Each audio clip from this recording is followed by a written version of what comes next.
biarlah kita sepakat untuk di akhir zaman ini kita kembali kepada kasih mula-mula kita. Pujian, penyembahan, worship kita penuh dengan cinta mula-mula. Kita menghadap Bapa, Yesus dan Roh Kudus.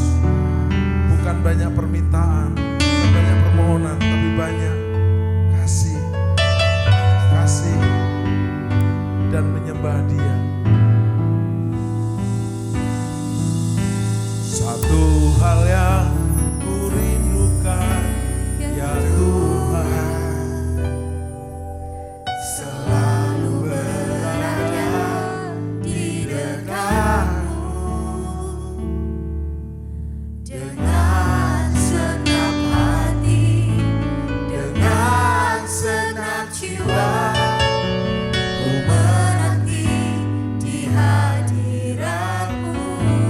Bersama-sama satu hal.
surga.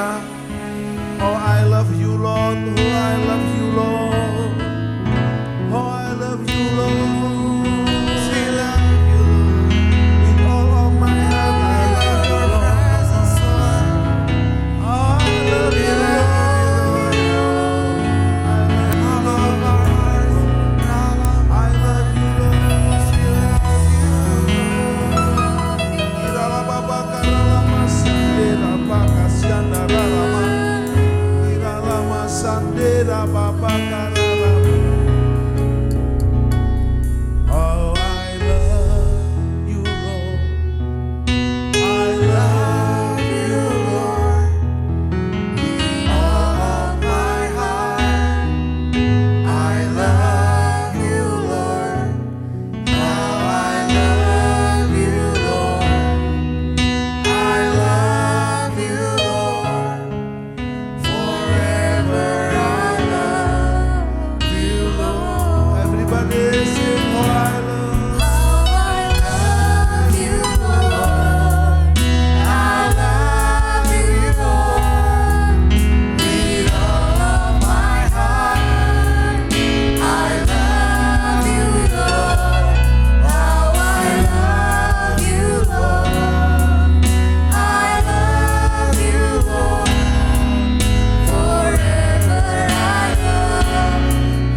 you Holy Spirit.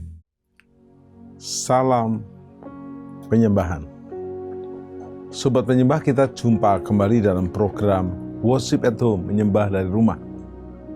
Dari rumah kita memuji Tuhan, menyembah Tuhan, memuliakan Tuhan, dan belajar firman Tuhan.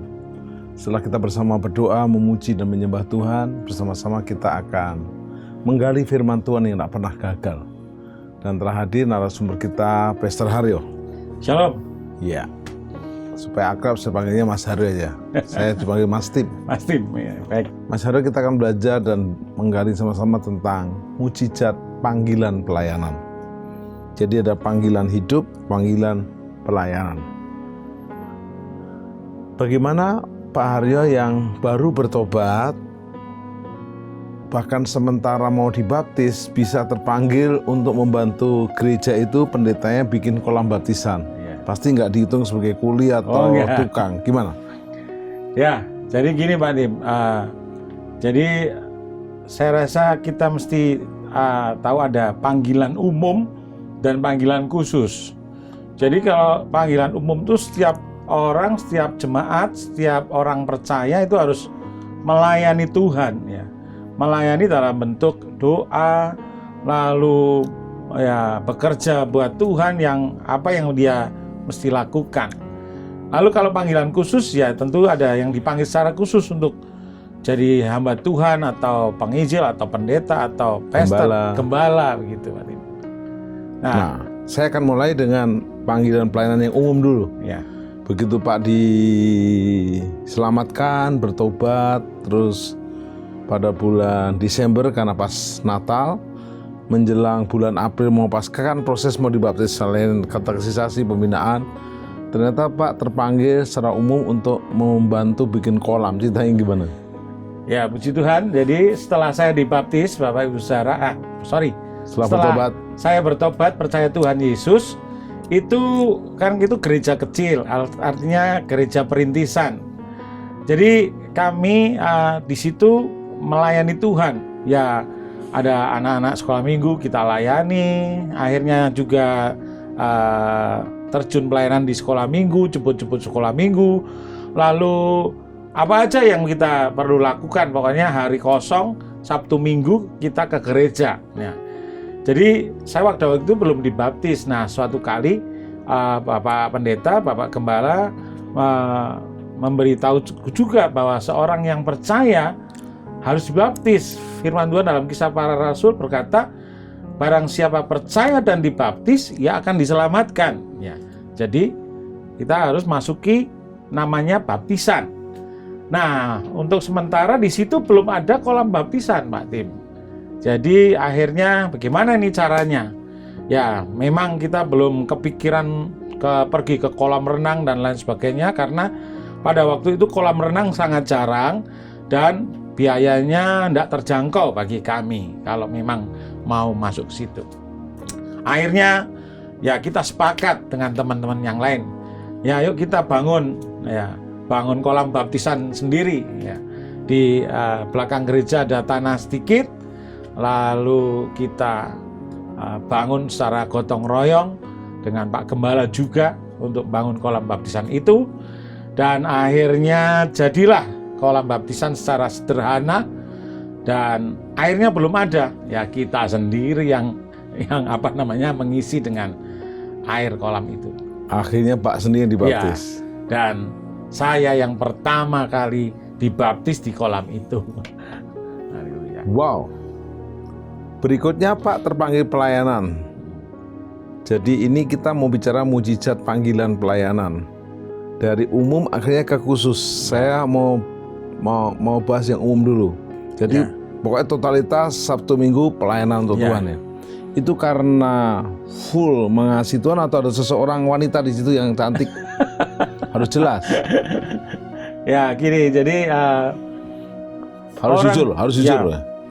Gini lah, pada waktu itu Bapak Ibu Saudara, ya karena kami sama-sama ingin melayani. Ya, saya mengenal seorang wanita di situ, lalu kita melayani bersama-sama.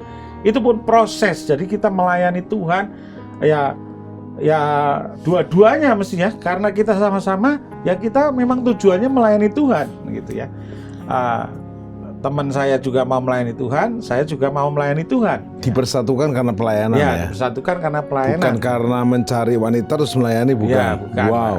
Tapi kalaupun ada yang seperti itu, mending ketemu di gereja daripada di bioskop, Pak Tim, atau di alun-alun. Di diskotik. Iya. Apalagi di pinggir neraka. Gitu. Betul. Baik, akhirnya Pak Haryo terpanggil membantu perintisan gereja di kota waktu itu ya. Ya.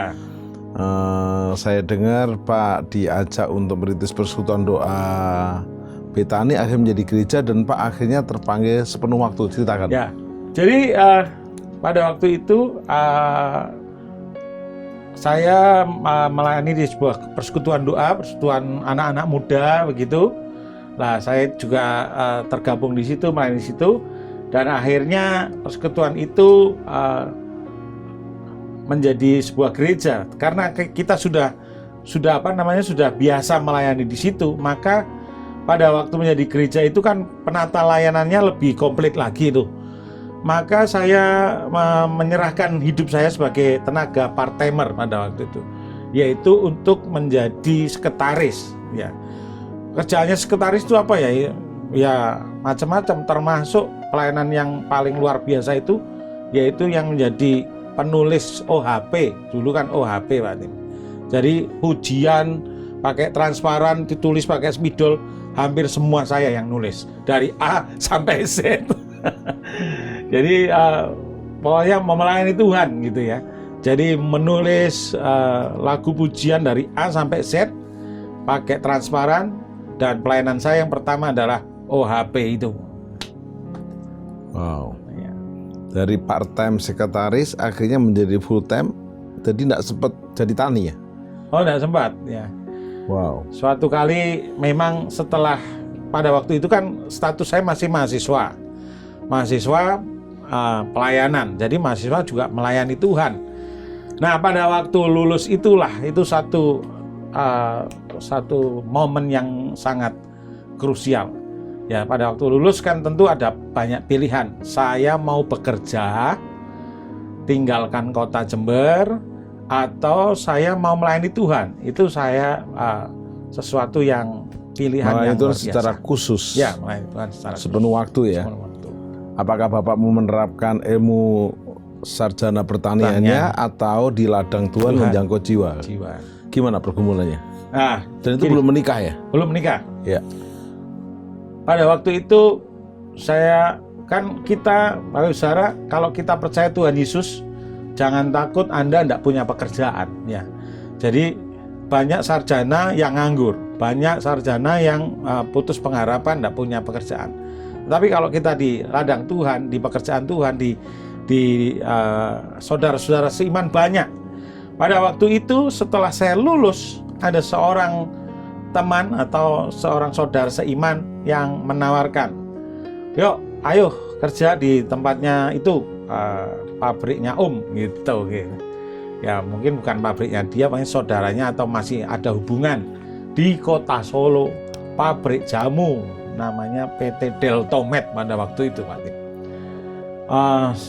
Kamu tulis lamaran sana, nanti yang rekomendasi aku, katanya dia itu. Ya saya sangat senang, baru fresh graduation lalu dapat pekerjaan gitu, dapat pekerjaan. Nah, pada waktu sudah dapat surat panggilan itu, saya sudah tetapkan hati untuk mau pergi ke sana.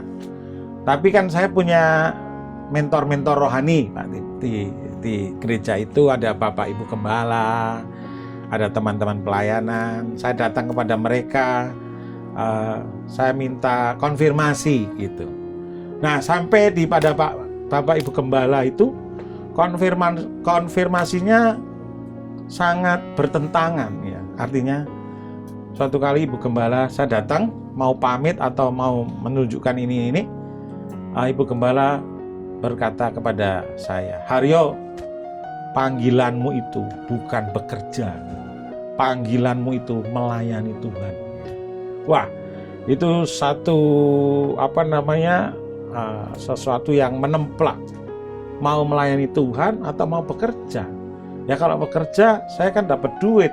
Apa yang dapat saya yang sudah sekolah lama-lama yang penuh perjuangan ini bisa saya lakukan di pekerjaan, terapkan di pekerjaan. Tetapi karena mentor kami atau Bapak Rohani, Bapak Ibu Rohani berkata, panggilanmu itu melayani Tuhan. Itu saya sempat tertemplat. Oh ya Tuhan, selama ini aku memang melayani Engkau. Selama ini saya sampai bisa lulus dari sarjana pertanian itu juga karena pertolongan-Mu. Ya, bukan pertolongan siapa-siapa, ya. Siapa yang membiayai Engkau kalau bukan aku, kata Tuhan. Oleh sebab itu Tuhan berbicara, ya benar, sebagai ungkapan rasa syukurku. Saya bilang begitu dalam hati. Saya menyerah.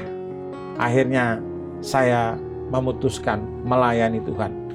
Lalu Ibu Gembala dan teman-teman ngasih banyak rekomendasi sekolah-sekolah Alkitab. Mau yang di mana? Nah, kebetulan ada teman yang merekomendasi ada sekolah Alkitab di Tasikmalaya, yaitu sekolah Alkitab namanya Intel, Pak. Intel, Institut Teologia Gamaliel di Tasikmalaya, yang kepalanya atau ketuanya itu Bapak Rubin Adi Abraham dan papanya Bapak Julius Ishak Abraham. Dan karena itu waktunya itu juga sekolah teologia praktika, artinya bisa kemudian langsung diterapkan.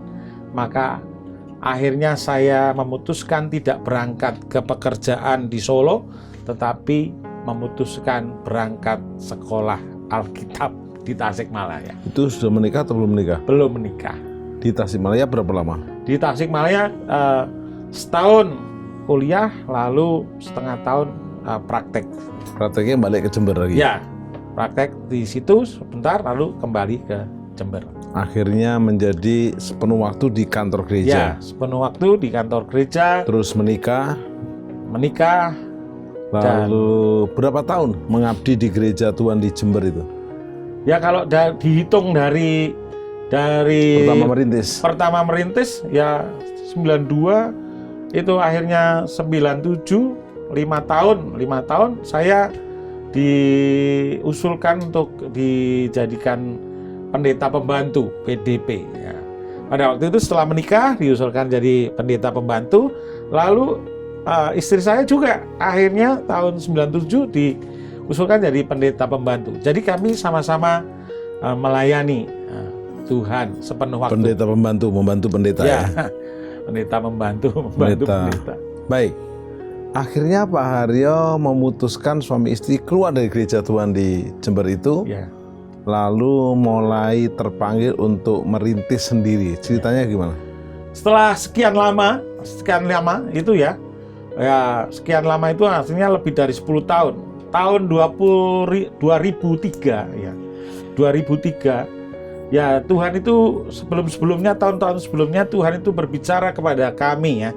Kalau Tuhan berbicara kepada kami, kepada saya juga berbicara kepada istri saya yang juga hamba Tuhan. Jadi kita merindukan untuk merintis jemaat, kita merindukan untuk menggembalakan, untuk menjangkau lebih banyak jiwa, kapasitas kita bisa di-upgrade untuk jiwa-jiwa. Bagaimana caranya? Nah, pada waktu itu ya kita tidak serta-merta begini-begini, tetapi kita berdoa terlebih dahulu.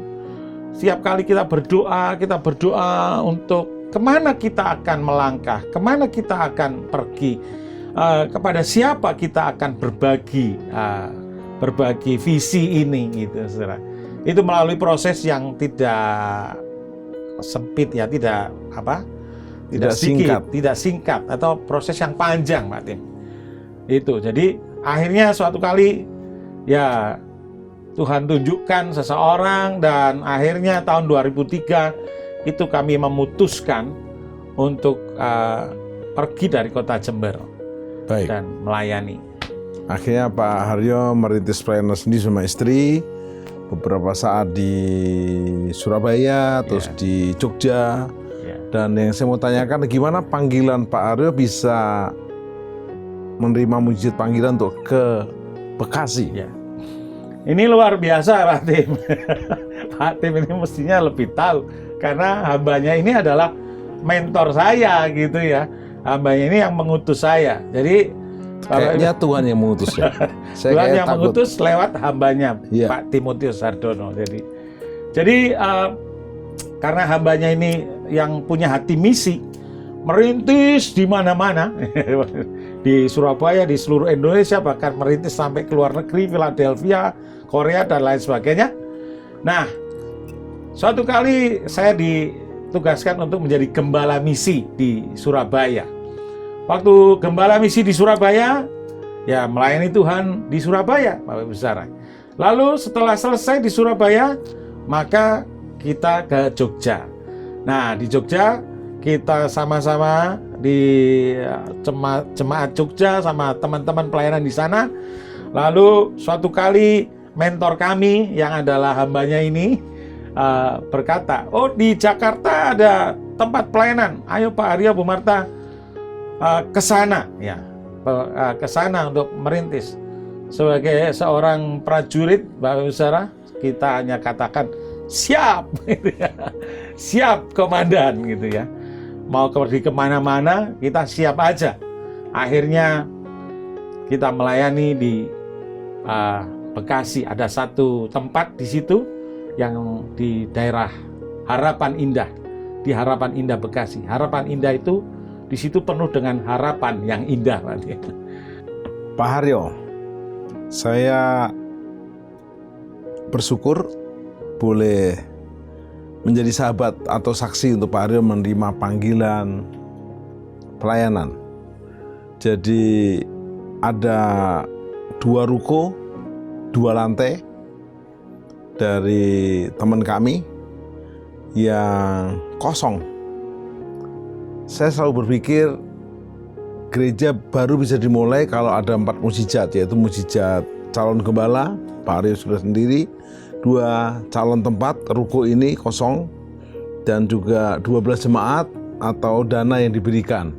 Salah satu cukup, tapi Pak Haryo ada 2, ada calon gembala, Pak Haryo sendiri dan istri, dan tempat. Tapi tidak ada jiwa, tidak ada kursi, tidak ada musik. Nah, waktu Pak Haryo lihat ruko itu kan rukonya bekas juga dipakai untuk penyembahan dari kelompok tertentu. Kita bersihkan, lalu yang buat Pak Haryo, wow, masuk di Harapan Indah. Jujur sudah ada banyak gereja juga di situ, tapi Pak kok berani? Ya, saya akan mulai. Silahkan. Yang mendorong itu apa? Haleluya. Jadi pada waktu ke sana pertama kali kita naik kereta api Gajayana, lalu setelah sampai di stasiun diantar oleh drivernya Pak Tim sampai ke Harapan Indah, dan di ada 2 buah ruko. Rukonya kosong. Rukonya benar-benar kosong, melompong. Ya, saya suatu kali sempat bertanya kepada Pak Tim mentor saya itu, ini jemaatnya mana gitu ya.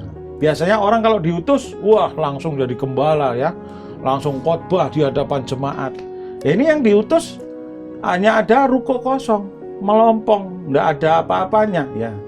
Tapi mentor kami itu berkata, ya itu jemaatnya yang di jalan-jalan itu ya, di pasar-pasar, ya itu beritakan kabar baik sesuai dengan pelajaran yang diterima di sekolah Alkitab, kan ada church planting gitu. Haleluya. Ternyata memang tidak sama antara teori dan kenyataannya. Jadi harus punya mental baja gitu ya. Jadi saya datang situ, rukonya kosong, melompong, kosong, benar-benar kosong, nggak ada apa-apa. Saya datang nggak ada kasur, nggak ada apa. Saya datang pun harus membersihkan karena debunya hampir segini ya.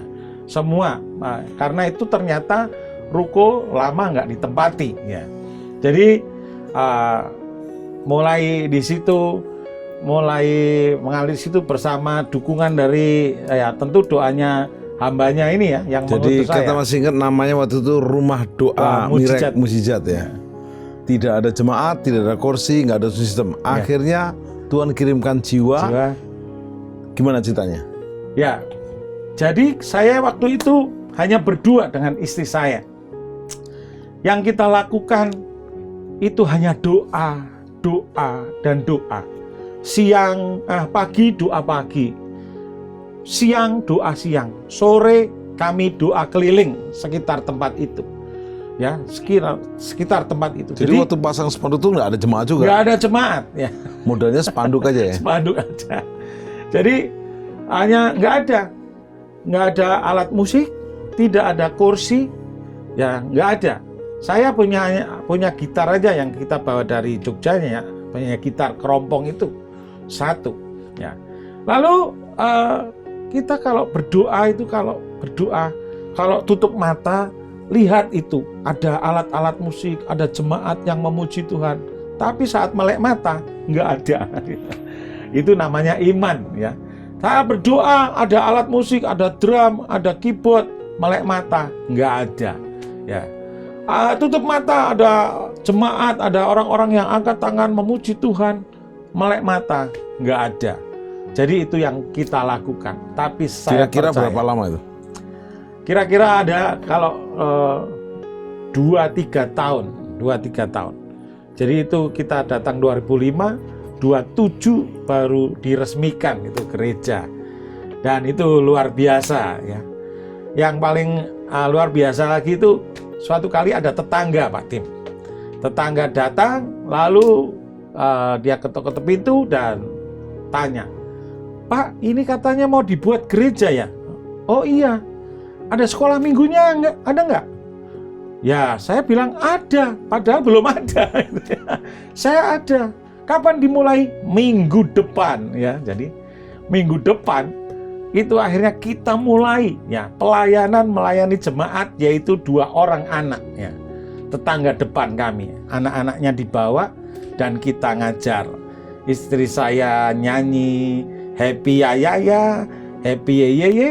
Saya menceritakan firman Tuhan, Daud dan Goliat, gitu. Dan akhirnya itu terus, lalu ada tambahan jiwa-jiwa untuk anak-anak. Jadi gereja dimulai dari pelayanan anak-anak waktu itu, Pak Tim. Baik, sekarang perbuatan ajaib Tuhan, Ya. akhirnya rukonya itu diperluas, totalitas dipakai semua, terus fasilitasnya dilengkapi Tuhan ya. Ya. Kursi ada berapa kira-kira?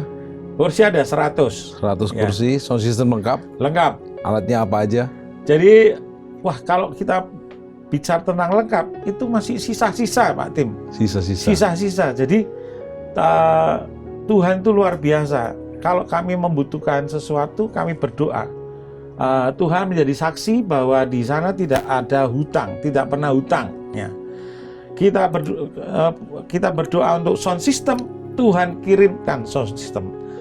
Kita berdoa untuk alat musik, Tuhan kirimkan alat musik. Dan semuanya itu gratis.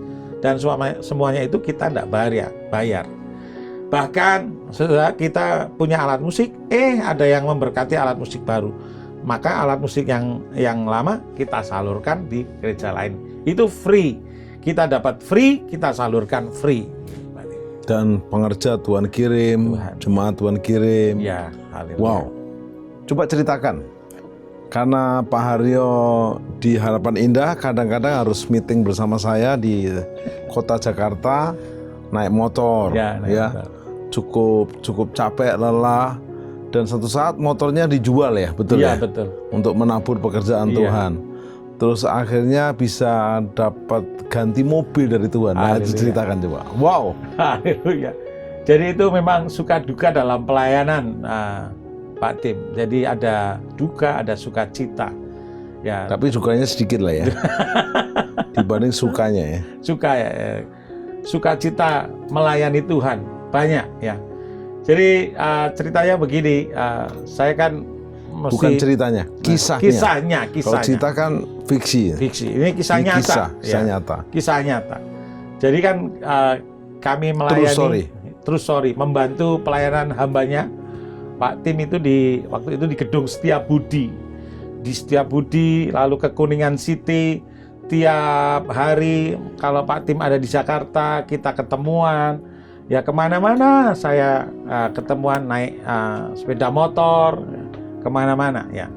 Jadi kalau saya bersaksi ini bukan berarti mau pamer harta atau bagaimana, tidak. Ini hanya untuk memuliakan nama Tuhan saja. Jadi suatu kali di tahun 2012 itu ada banyak pergumulan. Yang pertama yaitu di gereja kita sedang mau Natal. Saya janji iman ya, sebagai seorang gembala, saya pun janji iman untuk Natal sekian. Lalu itu pertengahan akhir tahun itu anak saya harus masuk sekolah ya, dan itu harus bayar yang banyak uangnya ya. Uangnya membutuhkan banyak. Lalu pada saat itu juga itu Gedung Setiabudi di mana hambanya mengembangkan ini sedang mau berpindah membeli gedung, yaitu di Kuningan City. Lalu kita semua ditantang untuk menabur ya. Kita menabur dan saya pun janji iman. Jadi Bapak Ibu Saudara, akhir tahun itu kok belum ada mujizat-mujizat ya. Dan dengan penuh keberanian, dengan iman, dengan percaya, saya ngomong sama istri saya, sepakat dulu, yuk kita jual motor kita ini satu-satunya untuk menabur. Siap gitu ya, kita siap, udah total. Akhirnya motor dijual, kita lunasi janji iman Natal, kita bayarkan untuk uang pangkal sekolahnya anak saya, lalu kita bayarkan janji iman untuk menabur di Kuningan City. Dan setelah itu mujizat? Oh enggak, setelah itu ya biasa-biasa saja. Saya kemana-mana seperti belum ada busway, naik Kopaja, naik angkot, naik apalagi pokoknya itu, naik angkot dan lain sebagainya. Nah, suatu kali saya ditugasi oleh hambanya itu untuk menyampaikan firman Tuhan di Gedung Setiabudi itu. Dan setelah selesai khotbah, ada seorang ibu datang ya. Pak Haryo mau bicara sesuatu, boleh? Oh boleh Ibu, silakan. Lalu ngomong-ngomong gini loh Pak Haryo, tadi Tuhan gerakkan, Tuhan bicara sama saya harus memberi sesuatu kepada Pak Haryo. Oh iya gitu ya, saya waduh penasaran ini apa. Tapi gini Pak Haryo, saya konfirmasi dulu dengan suami saya ya. Oh iya Bu, pasti harus ya. Jadi kalau memberi harus sepakat dulu suami istri, jangan istri langsung aja ya, atau suami langsung ini dan itu, sepakat dulu ya. Jadi pada waktu itu saya nggak tahu, penasaran juga mau apa ini ya, dikasih apa sama ibu itu ya. Lalu singkat cerita, minggu berikutnya datang dan ibu itu berkata, Pak Haryo kita udah sepakat, suami saya juga dapat yang sama, bahwa itu memang untuk Pak Haryo. Lalu apa sih Bu gitu ya, dan nanti Pak Haryo ambil di rumah, yaitu mobil untuk Pak Haryo. Wah itu saya luar biasa. Mobil loh, mobil ini bukan mobil-mobilan, mobil sungguhan. Itu satu hal. Motor aja udah seneng ya? Iya, itu udah luar biasa. Dan akhirnya 3 hari kemudian saya ambil dengan cara yang sama dan dalam tempo secepatnya. Saya datang. Itu pada waktu saya pulang itu, saya memuji Tuhan, saya menangis.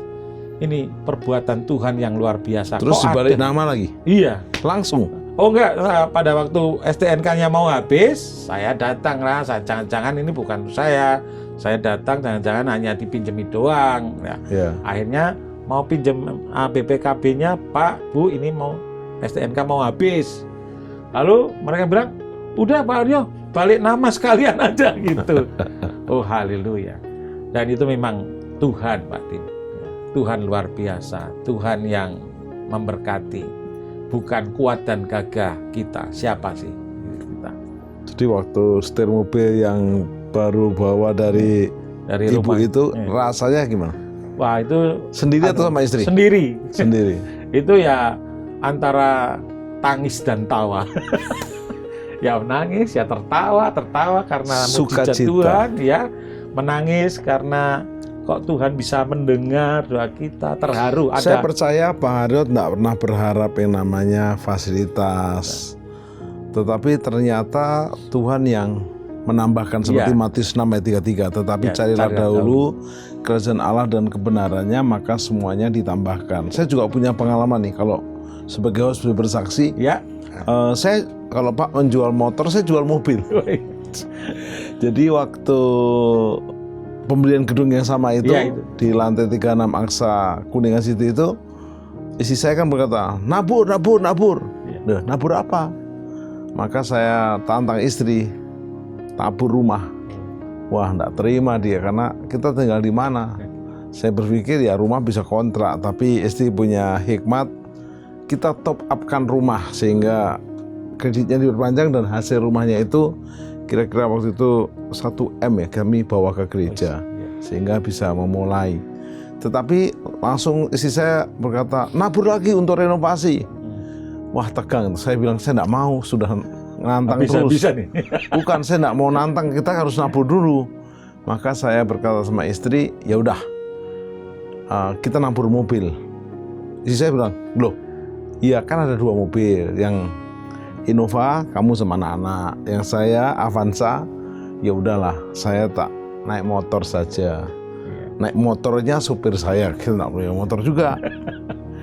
Oke, dijual mobil laku 120 juta. Saya masih ingat, gereja butuh waktu itu.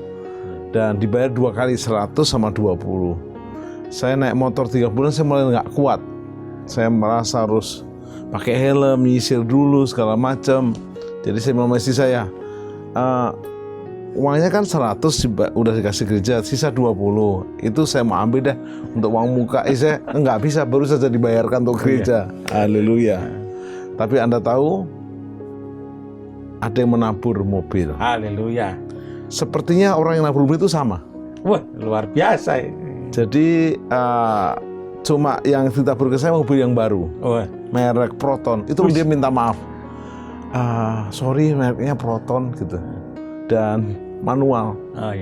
Soke daripada saya kepanasan dan kehujanan. Nah, tapi itu berkepanjangan. Saya cerita sama teman kami yang di Medan bahwa kami tim mujizat mobil. Dia, Proton? Kayak dia enggak terima gitu, bulan depannya mobil Pajero Sport datang ke rumah. Baru dari dealer. Wih, dahsyat. Dan kita juga bingung kan? Tinggal dealer bilang, tanda tangan aja Pak, udah dibayar. Luar biasa. Jadi bukan jemaat, bukan pengerja, tetapi tentu saya bersaksi dan jemaat di Jogja, loh, kok di Jakarta nabur, di Jogja nabur. Maka mobil Protonnya saya angkut ke Jogja, ditaburkan di Jogja. Sehingga saya juga ada nabur benih di sana. Dan itu bagian daripada Matius 6 ayat 33. Pak Rio jelaskan kepada kawan-kawan, apa intinya Matius 6 ayat 33? Jadi saat kita bekerja untuk Tuhan, ya, firman Tuhan berkata Matius 6 ayat 33 itu begini, carilah dahulu kerajaan Allah dan kebenarannya, maka semuanya akan ditambahkan kepadamu. Saat kita bekerja untuk Tuhan, ya, Tuhan bekerja buat kita. Ya, saat kita melayani Tuhan, Tuhan itu bekerja buat kita. Jadi itu, ya, poinnya itu begitu. Saat kita hands up, maka Tuhan turun tangan. Ya, kalau kita udah turun tangan sendiri ya. Waktu kita angkat tangan, ya, Tuhan turun tangan. Ya. Waktu kita angkat tangan, Tuhan turun tangan. Saat kita turun tangan, nanti Tuhan yang angkat tangan. Gitu. Ya, jadi Matius 6 ayat 33 itu yes, benar-benar ya. Ayo kita layani Tuhan. Nanti semuanya itu akan ditambahkan kepada kita ya. Pasti itu ya. Jadi itu firman udah tergenapi di dalam hidup kita, hidup Pak Tim, hidup hamba-hamba Tuhan, hidup orang yang percaya kepada Tuhan. Pak Aryo, saya pengen dengar kisahnya. Gimana Tuhan kirim jiwa-jiwa anak-anak, terus keluarga, sehingga sebelum pandemi ya, orang dikirim jiwa-jiwa sampai akhirnya ibadahnya 2 kali, atau renovasi lagi, lalu Tuhan tumbuhkan. Itu cerita pertumbuhannya gimana? Wah, itu memang proses yang sangat lama ya Pak Tim ya. Jadi kita, karena asal Bapak infokan ke teman-teman bahwa di sekitar perumahan Harapan Indah itu ada berapa gereja total? Jadi pada waktu kita datang di Ruko Harapan Indah itu, kami itu kalau kita jadi itu pada waktu itu kami gereja yang ke-21. Jadi ada komplek itu ada 20 gereja ya dari berbagai sinode ya, dan GBI pun ada beberapa di situ. Nah, kami datang ya. Kami datang di situ. Dan saya bilang kepada Pak Tim ini banyak gereja ya. Pak Tim bilangnya itu luar biasa. Ya memang banyak gereja, tapi orang berdosanya lebih banyak. Artinya juga Bapak Ibu Saudara, orang yang belum kenal Tuhan, yang perlu dimenangkan itu lebih banyak. Jadi itu misi kita, ya, misi kita, ya, itu misi gereja kita ada di situ. Dan puji Tuhan luar biasa. Awalnya kita disarankan oleh hambanya bikin KKR, ya bikin KKR. Saya cetak brosur ada 1000 ya, 1000 brosur dicetak. KKR akan datang hamba Tuhan yang luar biasa, Pendeta Timotius Hardono, kesaksian. Bu ya jangan disebut nama. Ya pada waktu itu kan begitu Pak Tim. Ini kan kenyataannya ya. Iya. Jadi udah selebaran gitu. Akhirnya yang datang 40, tapi nolnya gelundung. Nol. Jadi yang datang itu cuman ya kita aja, misalnya ya. Yang datang itu kita aja. Tapi dari hal itu saya tetap semangat melayani Tuhan. Dan dari anak-anak itu orang tuanya akhirnya ada yang mau ibadah, dan hari Minggu kita mulai walaupun dengan 4 jiwa atau 5 jiwa, kadang-kadang 6 jiwa yang hadir. Ya Pak Tim, akhirnya itu Tuhan kirimkan jiwa-jiwa dan kita bisa ibadah. Pertama 1 kali ibadah, dan Tuhan membuat 2 kali ibadah. Puji Tuhan, dan sesuai dengan doa-doa kita, saya melihat pada waktu itu orang datang memuji Tuhan, bertepuk tangan, dan itu digenapi. Ya, banyak jiwa-jiwa datang memuji dan menyembah Tuhan. Itu sebelum pandemi itu mereka antusias, dan kita bertumbuh bersama. Dan terakhir waktu saya ulang tahun khotbah di sana, jemaat penuh sesak ya, dikirimkan Tuhan. Ya. Oke. Pak Aryo, kita ada di penghujung acara ini. Apa closing statement Bapak kepada kawan-kawan yang sedang bimbang dalam mujizat panggilan pelayanan? Jangan-jangan Tuhan salah atau saya yang salah, dan mereka ada yang hampir-hampir menyerah. Silakan sharingkan kekuatan iman. Haleluya. Jadi teman-teman, rekan-rekan sekerja Allah yang luar biasa, mari kita layani Tuhan dengan sungguh-sungguh. Saat kita mengandalkan Tuhan, Tuhan tolong kita.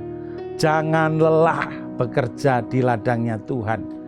Ya, ada berkat di ladangnya Tuhan. Ya, blessing in the field. Gitu. Ada berkat di ladangnya Tuhan. Ruth itu bekerja di ladang. Ya, akhirnya Tuhan memberkati Ruth, ketemu dengan Boas. Bahkan dia menjadi ibu keturunan ya dari Tuhan Yesus. Itu suatu hal yang luar biasa.